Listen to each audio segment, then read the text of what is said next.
चुनावी अभियान के तहत मोतिहारी के कल्याणपुर विधानसभा के कोटवा पहुंचे समाजवादी पार्टी के अध्यक्ष अखिलेश यादव। कोटवा की सभा से केंद्र व राज्य सरकार पर साधा निशाना। चीन, अमेरिका व कई देशों से विदेश नीति से की तुलना। कहा, मोदी जी के मित्र ट्रंप लगातार भारत पर थोप रहा है टैरिफ वॉर। अब की बार बिहार में तेजस्वी सरकार बनने का किया दावा। मोदी की पटना में हुए रोड शो में नीतीश की अनुपस्थिति को लेकर कसा तंज।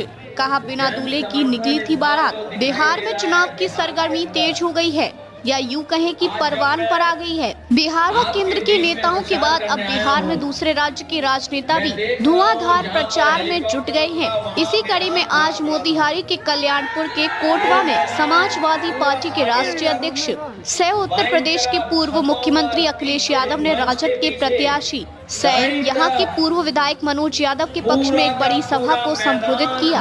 बिहार व केंद्र के नेताओं के बाद अब बिहार में दूसरे राज्य के राजनेता भी धुआंधार प्रचार में जुट गए हैं। इसी कड़ी में आज मोतिहारी के कल्याणपुर के कोटवा में समाजवादी पार्टी के राष्ट्रीय सह उत्तर प्रदेश के पूर्व मुख्यमंत्री अखिलेश यादव ने राजद के प्रत्याशी से यहाँ के पूर्व विधायक मनोज यादव के पक्ष में एक बड़ी सभा को संबोधित किया और यहाँ के जनसमूह से बिहार में इस बार तेजस्वी सरकार बनने का दावा व महागठबंधन को वोट देने की अपील की। इस दौरान उन्होंने एक साथ केंद्र व राज्य दोनों सरकार पर जमकर प्रहार किया और उसे सभी मोर्चों पर विफल बताया।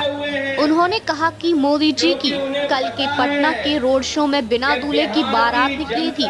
अब आप समझ सकते हैं कि कैसे भाजपा वाले यहाँ के लोगों को झूठा सपना दिखला रहे हैं। उन्होंने इस मंच से बिहार में हुए पलायन, बेरोजगारी व महंगाई को लेकर भी तंज कसा और जीएसटी कानून के कचघरे में खड़ा कर दिया है। वहीं उन्होंने दावा किया कि तेजस्वी की सरकार बनने पर नौकरियों की बहार आने वाली है और पलायन पर रोक लगेगी। उन्होंने केंद्र व बिहार सरकार की नीतियों पर भी जमकर कटाक्ष किया व इस बार बिहार में तेजस्वी सरकार बनने का दावा किया और यहाँ के प्रत्याशी जिताने की अपील भी की। इस दौरान उन्होंने भारत की विदेश नीति पर भी सवालिया अंदाज में कटाक्ष किया कि एक ओर हमारे प्रधानमंत्री ट्रंप को अपना दोस्त बताते हैं, वहीं दूसरी ओर अमेरिका और चीन भारत को खोखला कर रहा है और लगातार भारत पर टैरिफ वॉर कर रहा है। साथ ही चीन वार में अपना व्यापार भी कर रहा है, वहीं दूसरी ओर वो भारत की सीमा में लगातार घुसपैठ कर रहा है। तेजस्वी जी के नेतृत्व में बिहार में न्याय के राज के साथ साथ सामाजिक न्याय के राज की स्थापना करने का काम भी इस बार तेजस्वी और नई सरकार करने की जा रही है। ये चुनाव नौकरी बनाम भारतीय जनता पार्टी चुनाव होने जा रहा है। ये चुनाव नौकरी देने वाले लोग और भाजपा के बीच में चुनाव है।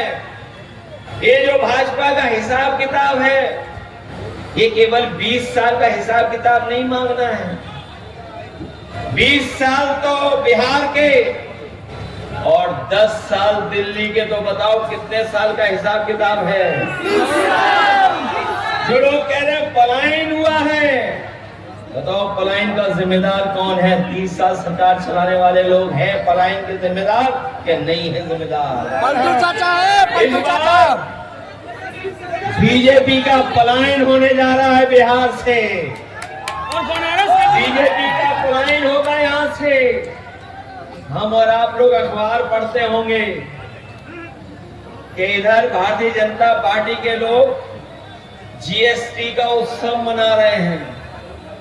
जीएसटी जो कानून लाए थे उसका उत्सव मना रहे हैं। हम ये जानना चाहते हैं कि बताओ जीएसटी का कानून लाने का काम किसने किया था? और ये ऐसा कानून आया जिसकी वजह से महंगाई बढ़ गई। न केवल महंगाई बढ़ी बल्कि भारतीय जनता पार्टी ने ऐसे फैसले लिए हैं कि अपने खासम खास लोगों को बढ़ाने का काम किया है। जो लोग ये कहते हैं कि तेजस्वी नौकरी कहां से देंगे, वो हिसाब किताब बताएं कि दिल्ली के 10 साल में उधार पैसा दे दे करके कारोबारियों को आगे बढ़ाने का काम किया है। अगर उधार दे करके बैंकों का पैसा, अगर उद्योगपति ऊंचाई तक पहुंच सकते हैं तो सरकार चलाने पर तेजस्वी भी हर परिवार के एक सदस्य को नौकरी दे सकते हैं। अगर आप बैंक का पैसा लेकर के उद्योगपतियों को ऊंचाई तक पहुंचाओगे तो हम लोग भी तेजस्वी का सहयोग करेंगे और तेजस्वी की मदद कर करके हर परिवार में एक सदस्य को नौकरी दिलाने का काम करेंगे। अभी मैं मनोज जी को सुन रहा था, क्या थाने में भी बंडल चल रहा है, तहसील में भी बंडल चल रहा है। बंडल तो समझ गए होंगे क्या है बंडल?